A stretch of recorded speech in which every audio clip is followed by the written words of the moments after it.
네, 안녕하세요. 네, 저희 오늘 순정TV에서는 기후위기를 사는 사람들 2편인데요. 급식실에서 일하고 계시는 노동자분들의 얘기를 들어보려고 합니다. 이곳은 전국 학교 비정규직 노동조합 제주지부 사무실인데요. 직접 한번 소개 부탁드리겠습니다. 네, 전국 학교 비정규직 노동조합 제주지부 부지부장 신제주초등학교 조리실무사 현은정입니다. 반갑습니다.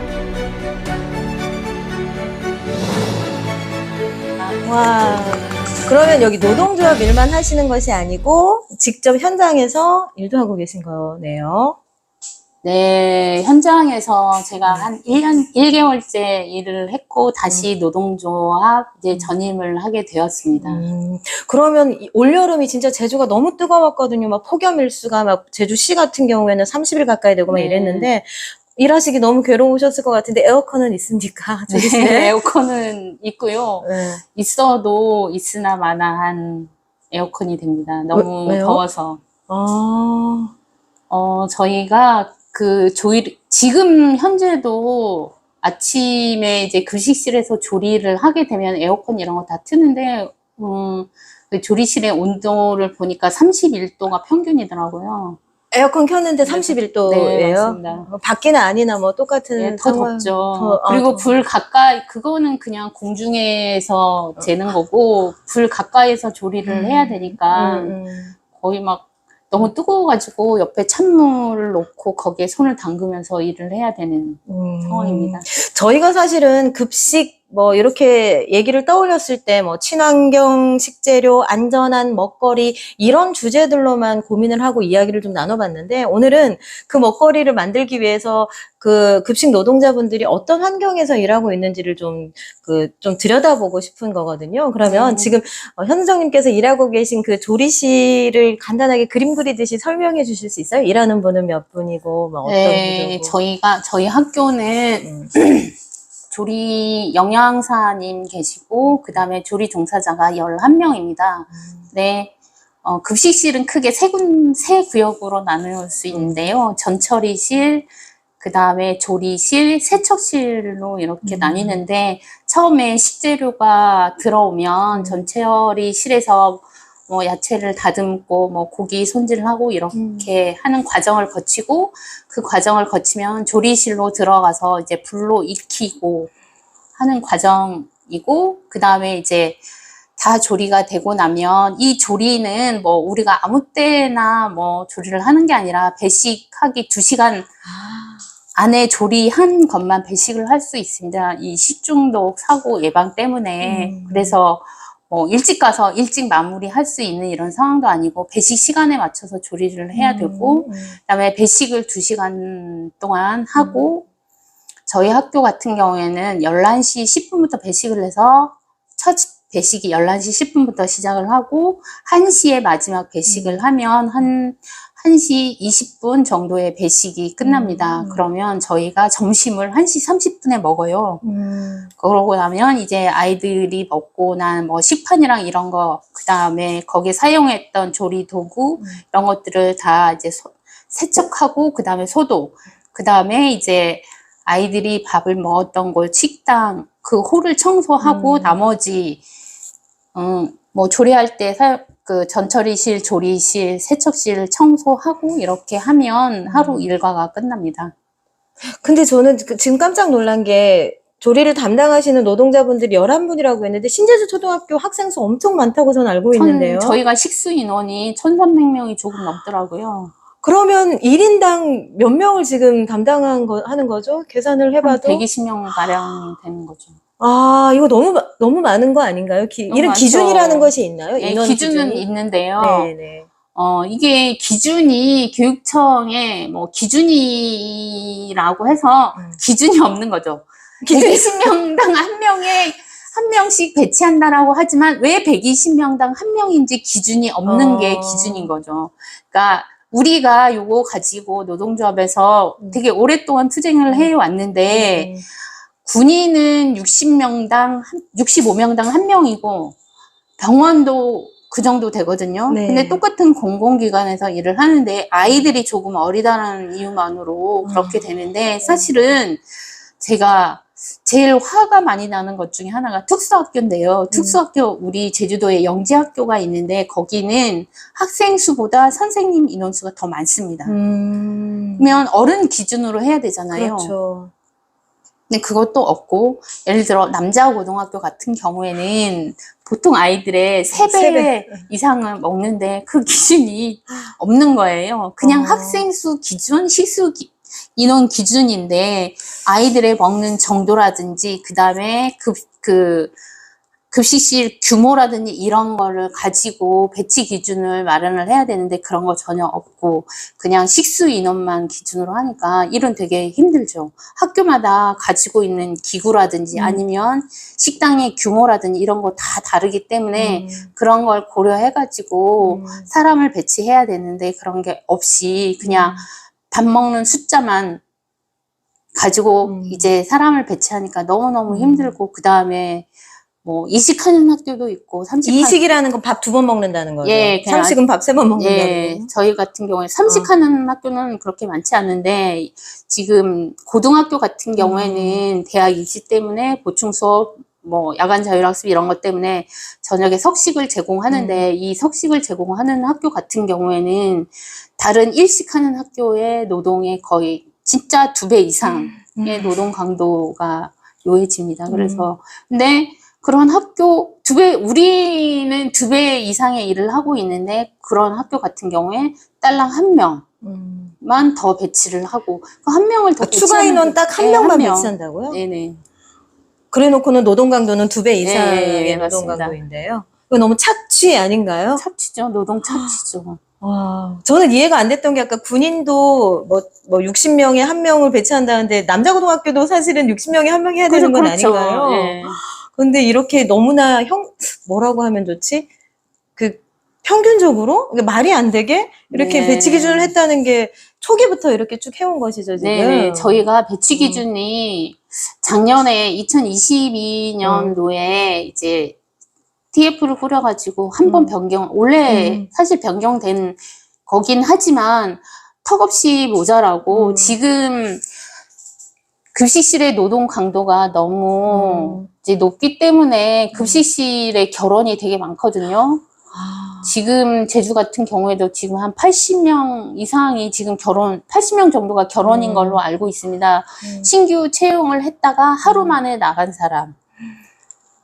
그 다음에 아예 학교 왔다가 너무 무서워가지고 나간 사람. 이런 정도로 실제로 그냥 주변에 있는 사람 말 들어보니까 공공기관에 일하고 뭐 괜찮다더라 이렇게 했는데 실제 막상 들어와 보니까 그렇지 않고 일해보니까 다 너무너무 힘들어가지고 더 이상 안 되겠다라고 해가지고 하루 만에 진짜 도망가시는 분들이 막 생기고 있고 저희가 그 3월 발령자 같은 경우에는 50% 정도가 그만뒀어요. 그럼 일하시는 분들이 그럼 조리 실무하시는 분들이 더 적은 숫자로 지금 그렇죠. 그냥 이렇게 돌아가고 예, 있다는 거잖아요. 예. 너무 무서운데요, 솔직히 예, 말해서. 무섭습니다. 저도 지금 저는 진짜 선배 분들한테 말하기가 좀 부끄러운데 막 온몸이 다 아프거든요. 지금 밤에 막 아파가지고 손가락이 막 이 손마디가 너무 아파가지고 밤에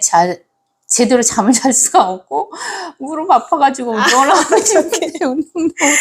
그래가지고 지금 뭐 이 급식 노동자들을 정규직 뭐 해달라 뭐 이런 요청들을 하셨던 건데 이현주 의원이었나요? 예. 밥하는 아줌마가 왜 정규직 돼야 돼요? 이런 망언도 하셨다는데 한번 와서 해보라고 하세요. 그러니까 말입니다.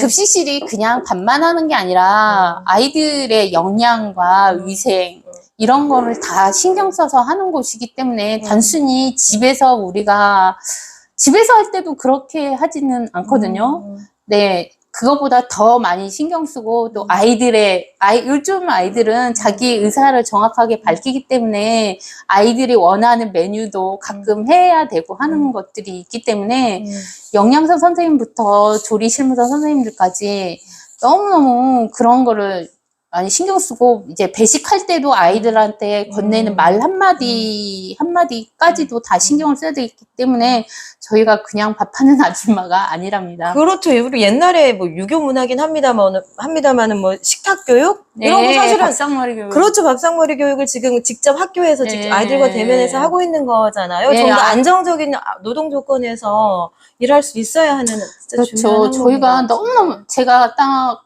그 느낀 건데 한창 그 설거지를 진짜 정신없이 하다가 딱 저희가 배식을 3번에 나눠서 하는데 막 설거지 하다가 배식하러 가서 선생님은 웃으면서 배식하세요 이렇게 하지만 그게 잘 안 되죠. 너무 힘든데 아이들한테 웃으면서 막 얘기도 하고 싶고 또 배식은 또 빨리 하라고 하고 하는데 그게 사실은 쉽지는 않은 거죠.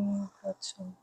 일단 그 뭐 정규직화도 정규직하고 그 배치 인원도 일단은 네. 규정에 맞게 만들어야 하는 거고. 근데 저는 이제 다음 얘기로 들어가야 될 것이 네. 일하는 조건이 정말 안전하지 않다는 얘기를 들었어요. 네. 일례로 저희 제주 지역에서 크게 이슈됐던 게 급식 노동자분이 음식물 쓰레기 기계에 손이 예, 껴서 손가락 절단. 절단됐던 사고 있었죠, 몇 년 전에. 그거는 어떻게 지금 진행되었나요? 저희가 그 사고가 이제 저희 6번째 그 손가락 절단 사고 나신 분이 저희 조합원인데 이 선생님이 작은 학교에 근무를 했어요. 그러니까 그 2명이 근무를 하는 학교거든요. 그러면 그 아이들이 먹고 난 잔반을 우리가 이제 조례로 단체 급식 하는데 이제 쓰레기 양을 줄여야 된다라고 해서 학교에 음식물 감량기를 배치를 했는데 이게 건조 분쇄식인데 그러니까 모든 일이 그러니까 사실은 급식실의 일이 무겁고 막 이런 것들인데 그것도 그 음식물 분쇄기가 좀 위험한 거라서 2명이 같이 작업을 해야 되는데 2명이 그 일을 할 수 없는 상황인 거예요. 혼자 가서 그 일을 하다가 이선 급식실은 항상 그 위생 깨끗한 거 이런 걸 되게 강조를 하는데 제가 그 조합원 얘기를 들을 때 뭔가 하나 찌꺼기 하나 있어서 그거를 잠깐 손으로 한다는 게 손가락 절단이 된 거거든요. 네. 그럼 2명 했으면 좀 덜 하지 않았을까? 그런 사고가 없었지 않았을까라는 생각도 해보고, 그다음에 이 일이 너무나, 계획 없이 그 기계를 갖다 놓은 거예요. 그냥 음식물 쓰레기를 감량한다는 그거 말고는 없고, 위험성 이런 거를 관리자들이 그게 그렇게 위험할 거라고 단 1도 생각을 안 해서 그냥 설치만 한 거죠. 네. 그걸 쓰는 노동자들의 입장은 단 한 번도 들여다보지 않는 본인들이 거예요. 그런 사고가 저는 6번째까지 그게 갈 일도 아니었다고 생각을 합니다. 본인들이 제가 그런 이야기를 했었는데 영양사 선생님이나 교장 선생님이 중에 한 분이라도 손가락 절단 사고가 났으면 이 기계가 학교에 있었을까라는 6명까지 갈 일이 저는 아니었다라고 생각이 듭니다. 그래서 그 6번째 사고가 나서 저희는 교육청에 요구했던 게 당장 이 기계를 당장 치워라 라고 했었고 올해 다행히 이번 2학기 되면서 전체 그 기계가 있는 학교가 다 바뀌었습니다. 다행히 바뀌었고 네 다만 걱정되는 부분은 있죠. 그게 그 발효식이라서 거기서 나오는 그러니까 발효가 제대로 안 됐을 때 나오는 오염 그 물이라든지 이런 게 환경을 오염시킬 수 있다라는 생각도 없잖아 있기는 한데 그 부분은 많이 개선돼야 될 부분이라고 저는 생각은 하고 하지만 어쨌든 그 절단되는 부분은 일단 막아내기는 했습니다. 너무 많잖아요. 6번씩이나 손가락이 절단될 그렇죠. 정도로 그걸 제대로 점검하지 않고 네. 기한을 마련하지 않았다는 건 그렇죠. 너무 교육청이 너무 좀 안일했다라고밖에는 볼 수 없는 것 같아요. 근데 요즘 최근 이슈는 이런 뭐 급식실 노동자들이 중이염도 많이 걸린다. 뭐 진짜 모든 뭐 근골격계는 당연하고, 근데 그 중에서도 폐암에 걸리는 노동자분들이 되게 많이 나타나고 있다고 하는 거예요. 그래서 제가 기사를 검색해봤더니 저는 한 10분 정도 되나 했더니 벌써 9월 기준으로 52명이나. 네네. 아니, 왜요? 왜 이런 일이 벌어지는 거예요? 아이들이 좋아하는 식단을 보면 튀김, 볶음 이런 걸 되게 좋아하거든요. 그래서 아이들이 좋아하는 그 메뉴를 이제 하려다 보니까 튀김을 진짜 많이 하게 되고, 저희 학교도 제가 이제 9월에 전부 와서 봤더니 우리 학교가 좀 그런 게 많은 학교더라고요. 튀김도 많이 하고. 네, 그래서 이제 지금은 차츰 조리 방법을 많이 바꾸고는 있어요. 오븐을 사용해서 조리를 한다든지, 가열하는 기구 중에 이제 가스레인지를 많이 사용을 하는데, 이게 가장 큰 조리 흉의 원인이어서 많이 바꾸고는 있는데, 제가 전에 있던 효동초등학교는 다행히 인덕션을 쓰니까 거기서 나오는 가 좀 적어서 그 조리실 온도도 조금은 지금보다는 좀 낮고, 근데 신일초등학교는 보니까 올 다 가스레인지더라고요. 거기 옆에서 진짜 조리하는데 정말 너무 뜨겁습니다. 그리고 그것 때문에 제가 어제 저희가 학교 메뉴가 메밀국수였는데 거의 막 한 3, 4시간을 계속 메밀국수를 삶았거든요. 옆에서 정말 뜨겁고, 이런 걸로 해가지고 선생님들이 조리 흉에 방치가 됐었구나라고 하는 걸 많이 느꼈어요. 진짜 약간 매캐하고 이런 게 좀 있었거든요. 조리 흉이라는 단어 좀 설명해 주세요. 조리 흉은 조리할 때 나오는 미세먼지예요. 눈으로 보지도 못하는. 뭐 생선이나 육류를 튀기거나 구울 때 나오는 맞아요. 1급 발암물질. 네, 1급 발암물질 맞고, 그 전에는 우리가 산업안전보건법에 보면은 그런 유해 인자에 들어가지도 않았었거든요. 네, 저희가 이제 노동조합이 조합원 중에 폐암 환자가 나오고 나면서 이거를 이제 강력하게 요구를 해서 그때야 이게 산업안전 요인 물질로 들어가게 된 거죠. 그럼 산재로도 인정이 되는 거예요? 네, 산재로도 지금은? 인정이 되고 있습니다. 그럼 저는 좀 이해 안 되는 게, 저희가 집에서 요리할 때도 이렇게 좀 창문 좀 열어놓고 환기하면 되지. 그거 학교 급식실은 후드도 큰 게 있을 것 같은데, 그렇게까지 다행히 노출이 제주도는 되나요? 그런 환기 시설이 다른 지역에 비해서 나쁘지는 않고 좀 그래도 좀 되는 편이라고 생각하는데, 저희가 이런 사고가 있고 나서 이제 학교의 조합원들을 만나면 우리 학교는 좀 그렇지 않다라고 하는 학교들도 있고, 이제 그런 학교들은 저희가 강력하게 교육청에 요구를 해서 환기 시설을 이제 많이 바꾸고는 있어요. 근데 학교에서 아까 급식실에 우리가 조리는 아이들의 위생 상태를 되게 매우 중요시한다고 했잖아요. 먼지가 들어간다고 해서 창문 잘 못 열게 하고요. 창문 못 열게 한다고요? 예, 에어컨 앞에 음식 못 놓습니다. 먼지가 들어가니 에어컨 앞에 음식 못 놓고 창문도 못 열고, 그럼 그렇게 갇혀진 상황 안에서 노동자들은 일을 해야 하는 상황이에요. 맞습니다. 네. 그 조리 흉이라는 미세먼지에 노출. 그러니까 완전히 환기 시설이 완벽하지 않으면 그런 거에 많이 노출될 수밖에 없는 상황인 거죠. 그럼 국회에서 2년 전에 관련해서 이거 토론회도 열리고 막 이러는 것 같던데, 그럼 대안들은 지금 마련되고 있는 중인가요? 이게 가장 근본적인 문제는 급식실의 배치 기준을 낮춰야 되는 거거든요. 그렇죠. 네. 그러니까 예를 들어 10명 이상 일을 하는데 이 10명이 일을 나눠서 할 때랑 20명이 일을 나눠서 하면 조리힘을 맡을 확률이 그만큼 좀 줄어들 수 있는 거잖아요. 내가 튀김해야 될 확률이 이틀에 한 번이었다가 일주일에 한 번이 될 수 있는 거고. 근데 그거에서 저는 가장 근본적으로 그 문제가 해결되지 않으면 늘 이런 사고에 이번에는 조리흉이지만 두 번째로는 또 어떤 문제가 우리한테 닥칠지는 예상할 수가 없는 거고, 그 다음에 이것 때문에 모든 급식실에 일하는 선생님들이 다 근골격계 질환인 골병을 다 갖고 있습니다. 말로는 하지 않지만 다 아파서 저희가 다행히 방학이 있어서 다행인지 방학 때 되면 진짜 매일 병원에 가서 한의원에 가서 침 맞고 정형외과 가서 물리치료 받고, 지금도 끝나면 병원에 달려가는 게 부지기수입니다.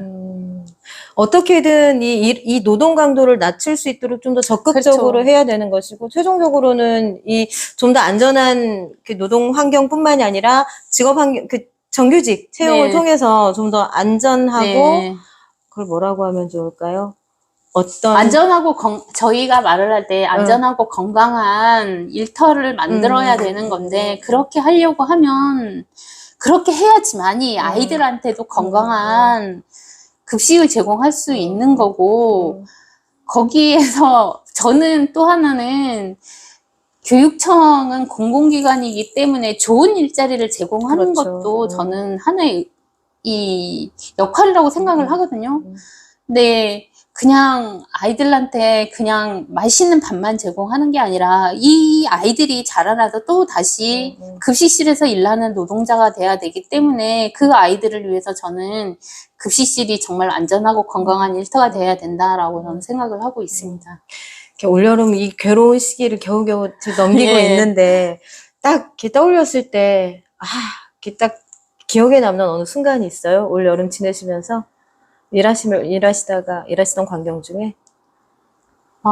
정말 제가 신길초등학교에 처음 딱 발령 나서 그게 9월 1일이었는데 제가 맡은 일이 그 식판이 들어오면 그걸 애벌 세척하는 거거든요. 딱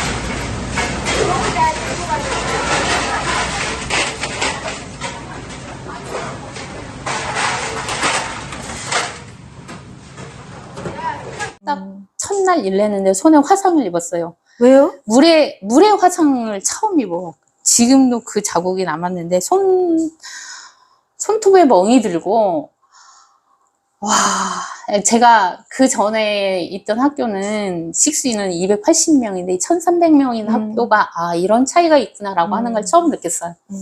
정말 화장실 한 번 안 갔고 퇴근할 때까지 밥 먹는 시간 딱 30분 동안 의자에 앉아봤는데 끝나는 시간도 퇴근 시간이 저희가 3시 30분이거든요. 거의 4시쯤에 끝나서 집에 갔는데 이게 큰 학교가 갖는 문제구나. 그것만의 문제일까라는 생각을 9월달 내내 좀 하게 되는 그런 거였고 더워서 정말 물을 쉼없이 먹었어요. 그냥 수돗물 틀어가지고 저희는 이제 수돗물이 그냥 곳곳에 있으니까 그냥 호수 잡고 그냥 물을 계속 마시는 거예요. 그렇게 해도 화장실 한 번 안 가서 끝나는. 땀이 얼마나 났어요? 얼마나 났으면 다 그렇게, 아니 저만 그런 줄 알았는데 나머지 선생님들도 다 그렇게 말씀하시더라고요. 그렇게 매일매일? 네, 그렇게 매일매일. 상상이 안 가요. 상상. 그런 현장을 이렇게 가까이서 지켜보시는 분들은 이건 뭔가 문제다, 이거 대안이 필요하다라고 할 것 같은데 이 노동자 당사자 말고는 어떤 그런 움직임들은 혹시 있나요? 본인들이 그런 상황을 겪지 않으니까 우리가 제가 정말 교육청에 막 얘기를 했거든요. 네. 저희가 이번 9월 달에 이런 상황이 벌어질 거를 예상을 해서 8월 말에 교육청에 예전에 코로나 때 이 탁자를 닦아주시던 분들이 계셨어요. 배식 도우미 선생님들이 계셨는데 이런 상황이 벌어질 걸 예상을 해가지고 배식 도우미가 좀 필요하다라고 했더니 코로나가 이미 끝났기 때문에 더 이상 지원을 할 수 없다라고 하는 이야기를 하시더라고요. 예산 문제 때문인가요? 지원하지 못하는 이유가 예산 뭐죠? 문제도 아니었어요. 그럼요. 학교로 코로나가 끝났으니 더 이상 뭐 예산 지원을 할 수 없다라고 하는 공문을 보냈다라고 하는 게 교육청의 답변이었거든요. 그게 끝입니다. 저희는 정말 죽겠는데, 정말 그런 것조차 납득되지 않게. 예. 그리고 이제 저희가 계속 교육감님한테 막 떼써가지고 교육감님이 정말 그러냐라고 해가지고 공문을 시행을 해주겠다. 대신 학교에 뭐 있는 예산 범위 내에서 학교에 있는 선생님들하고 협의를 해서 진행을 하라라고 했는데 단 한 개의 학교도 그것과 관련해서 급식실에 있는 노동자들과 협의하는 학교 저희 들어본 적도 없고 얘기를 하면 다 묵살되고 본인들이 한번 정말 교육감님이 하루 체험. 하루 체험 정말 저희 학교에서 하루 체험 한 번만 해봤으면 좋겠어요. 그 정말 좋은 방법 같은데요. 뭐 학교장님이시나 교육청 계신 분들이 직접 체험해 보시고 문제가 무엇인지를 느끼신다면 바로바로 대안들 나올 수 있는 거잖아요. 예산 크게 들지 않지 않습니까? 그렇죠. 그리고 제가 말씀을 드렸잖아요. 그거는 진짜 그 노인 일자리 창출도 되거든요. 그러네요. 생각해보니까. 그렇죠. 여러 가지 대안들이 이렇게 쪼인될 수 있는 것들이 있는데 네. 손 놓고 있는 거네요. 그렇죠. 그냥 당신들이 일하는 거는 뭐 당연한 것이고 아이들을 네. 위한 것이니 그냥 당연하게 그 고통을 네, 받아들이라는. 감수하라라고 하는 거고. 안 되겠는데요. 영광은 본인들의 거고. 힘든 건 우리 몫이고. 아니 매일매일 병원 다니면서 어떻게 일해요. 매일매일 숨도 못 쉬면서 어떻게 그 열기와 습기와 수증기들을 참아가면서요. 제가 조합원들한테 하는 말이 있어요. 진짜 일하면 힘들다고 말하고 선생님들 진짜 퇴직금 받아서 다 병원에 갖다 바칠 거냐고. 제발 좀 같이 투쟁을 해서 좀 바꾸자라는 말을 하는데 급식실이 되게 보수적입니다. 또 뭐냐면 우리 아이들한테 밥을 해주다 보니까 우리 아이들만 생각하고 그냥 내가 힘든 걸 좀 참고 견뎌보자. 좀 이런 거라서 더 이상 그렇게 하시면 안 됩니다라고 말을 하는데 이게 쉽게 잘 안 바뀌네요. 제가 교장 선생님한테 그런 말씀을 드렸거든요.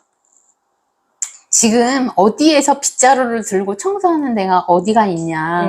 근데 저희 급식실은 아직도 그 옛날에 숯으로 만든 그 빗자루도 그거보다 더 안 좋은 빗자루로 하는데 정말 제 왜요? 허리 끊어지는 청소기가 없습니까? 청소기 없습니다. 왜요? 모르겠어요. 왜 없는지. 학교에 사달라고 했더니 안 사주네요. 한 달이 지나고. 노동자들이 몸 쓰면서 일하는 건 너무나 당연한 거고. 그 청소기 하나 안 사주시면서요. 네. 넓다고 급식실이 너무 넓어서 청소기로 안 된다고 얘기를 하는데 아니 그러면 하나가 아니고 2대, 3대를 사주면 그쵸. 되는 거고 무선 청소기 요새 좋은 거 많이 나오잖아요. 이렇게 쉬운 것조차 들어주지. 근데 아까 말씀 들으면서 전 너무 가슴에 팍 와닿아서 꽂힌 게 교육감한테 때를 써서라는 말씀이에요. 네. 요청을 하다 버티니까 나중에는 우리가 진짜 때 쓰는 것 같다라고 느껴지신 거잖아요. 네, 그렇죠. 계속해서 안 들어주니까. 네. 담당 부서에는 가서 얘기를 하면 안 들어줘요. 그래서 교육감한테 가면 그리고 교육감은 본인이 할 수 있는 거는 해주겠다라고 해서 그렇게 공무원 시행까지는 했는데 교육청에 있는 분들은 공무원 시행이 일이 다라고 생각을 하시는가 봐요. 공문 보내는 게 끝이다. 자기 역할은. 네. 학교에서 실행되는지에 대한 점검은 그런 건 전혀 없고. 전화 한 통만 돌려도 될 것 같은데 왜 안 하죠? 이러다가 정말 사람들 정말 다치고 암에 걸리고 폐암 걸리고 이렇게 죽어나갈 때 책임질 수 있나요? 없죠. 그건 개인의 몫인 것 같아요. 정말 어려운 일 아닌 것 같은데 이것도 너무 어려운. 이렇게까지 어려워야 하나. 보건실에도 있었고 행정실에도 있었고 심지어 학교에 복도를 쓰는 청소원 선생님들도 청소기로 청소를 다 하는데 왜 급식실만 안 될까? 그러니까 옛날부터 여기는 그래 왔으니까. 그 급식실 안에 뭐 11분, 10분, 12분 정도 계신데 그 중에 노동조합에 가입된 분은 몇 분이 정도가 돼요? 한 분, 저희 두 분? 학교는 아니요. 거의 저희 학교는 100% 노동조합에 가입은 되어 있더라고요. 그렇습니까? 예. 그러면 조금 더 좀 똘똘 뭉쳐서 강하게 하시고 또 주변에서도 솔직히 학부모님들이 더 놀라실 것 같아요. 이런 내용 들으면 그렇죠. 이렇게 학교가 안전하지 않다는 거, 노동자들의 노동이 이렇게 착취되고 있다는 걸 아이들이 보고 있는 거잖아요, 사실은. 네. 그러니까 이런 부분들은 너무 심각한 문제다라고 좀 학부모님들이 놀라실 우리 것 같아요. 아이는 급식 노동자가 안 될 거라는 생각을 하시는 거죠. 아니, 모두가 안전한 공간이 되어야 하잖아요. 학교라는 공간 안에서 이런 착취하는 모습이나 어떤 분들이 이렇게 고생하시고 이게 너무 당연시되는 상황들은 아이들에게 너무나 안 좋은 거잖아요. 그래서 이런 건 그렇죠. 다 같이 이렇게 좀 힘을 모아서 청소기 하나 못 사줍니까? 정말. 아까 여름이 너무 덥다고 했잖아요. 급식실에서 입는 위생복이 너무 더워요.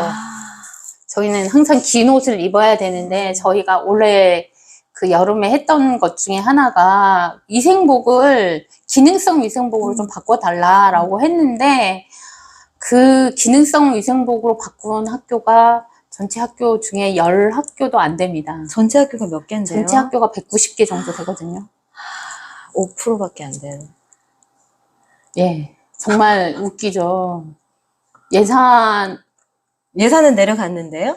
예산은 있죠. 그 선생님들 옷이 뭐 몇백만 원이나 되는 것도 아니고, 선생님, 그러니까 학교에서 선생님 급식실에 일하는 선생님들의 그런 고충을 생각하면, 그거 하나 못 하겠습니까? 청소기 하고 그 기능성 옷 정도야 그거 하나 그렇죠. 못 하겠습니까? 와, 정말 놀랍다. 웃기는 이야기들이 정말 많아요, 정말. 제가 처음 급식실에 가서 처음 맞는 여름이었는데, 정말 저는 그 3월 달에 지급받은 그 위생복을 입고는 저는 여름을 정말 못 지낼 것 같다라고 이제 생각을 했고, 그래서 학교에 요구를 했더니 다행히 그 전에 있던 효동초등학교에서는 학교에서 이제 배려를 해가지고 저희는 그렇게 입을 수 있었는데, 많은 학교들이 그렇게 안 해주시더라고요. 묵살한 거죠. 예, 묵살하고. 요청. 예. 아, 이거 운동이라도 해야 되겠어요. 이 정도는 네. 할 수 있어야죠. 네네. 일하는 맞아요. 노동자들이 목숨 걸고 할 수는 없어요, 더 이상. 그치. 들으면서 너무 놀라워가지고 저는 큰일 났어요. 이거 어떡해요. 청소기도 안 사지고. 기가 막히지. 기가 막히고 코가 막힐 노릇이에요. 네. 하여튼 다음번 기회가 된다면 내년 여름에 한번 또 네. 한번 듣고 싶을 정도입니다. 네. 얼마나 어떻게 달라졌나. 예. 하여튼 말씀해 주셔서 감사드리고 꼭 건강 예. 지켜질 수 있도록 많이 바꿔 나갔으면 좋겠습니다. 네, 알겠습니다. 운동- 노동자들 더 열심히 투쟁하겠습니다. 우리 그러면 그런 의미에서 이렇게 할까요? 네. 뭐라 말씀해 주세요. 우리 아이들에게 비정규직 없는 세상을 위하여. 미아요. 어떡해 너무 심각해. 정말.